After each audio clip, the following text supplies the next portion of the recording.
ក្លឹបបាល់ទាត់គិរីវង្សសុខសាន្តជ័យបានស្រាយបំភ្លឺជំវិញការស៊ើបអង្កេតរបស់ក្រុមហ៊ុន Cambodian Premier League លើការប្រកួតរវាងព្រះខ័នរាជស្វារៀងនិងគិរីវង្សសុខសាន្តជ័យជាលទ្ធផលកាលពីថ្ងៃទី12ធ្នូក្លឹបទទួលបានលិខិតផ្លូវការពីក្រុមហ៊ុន Cambodian Premier League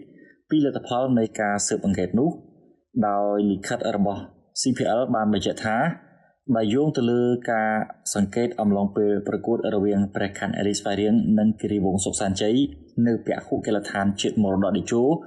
កាលពីថ្ងៃទី9វិច្ឆិកាឆ្នាំ2025ក្រុមហ៊ុន Cambodian Premier League បានធ្វើការពិនិត្យយ៉ាងហ្មត់ចត់ចំពោះករណីនេះ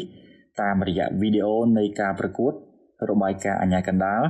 របាយការណ៍ស្នងការប្រកួតការប្រឹក្សាជាមួយមេធាវីបាល់ទាត់ការស៊ើបអង្កេតផ្ទៃក្នុងសុចរិតភាពនិងរបាយការណ៍វិភាគទម្រង់នៃការប្រកួតពី Genius Sport ដែលជាដៃគូផ្នែកសុចរិតភាពនិងឯកសារភស្តុតាងដែលពាក់ព័ន្ធលិខិតរបស់ CPL នេះបានបញ្ជាក់បន្ថែមថាក្រោយពីការស៊ើបអង្កេតដ៏ហ្មត់ចត់នេះ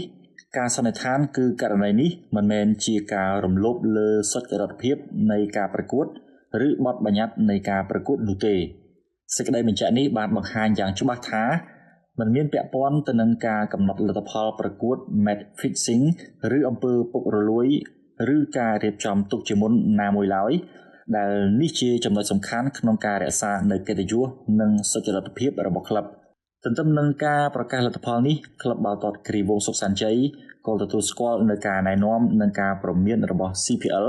ពាក់ព័ន្ធទៅនឹងចំណុចខ្វះខាតលើបច្ចេកទេសការតាំងចិត្តនិងស្មារតីប្រកួតប្រជែងនៅក្នុងការប្រកួតនោះ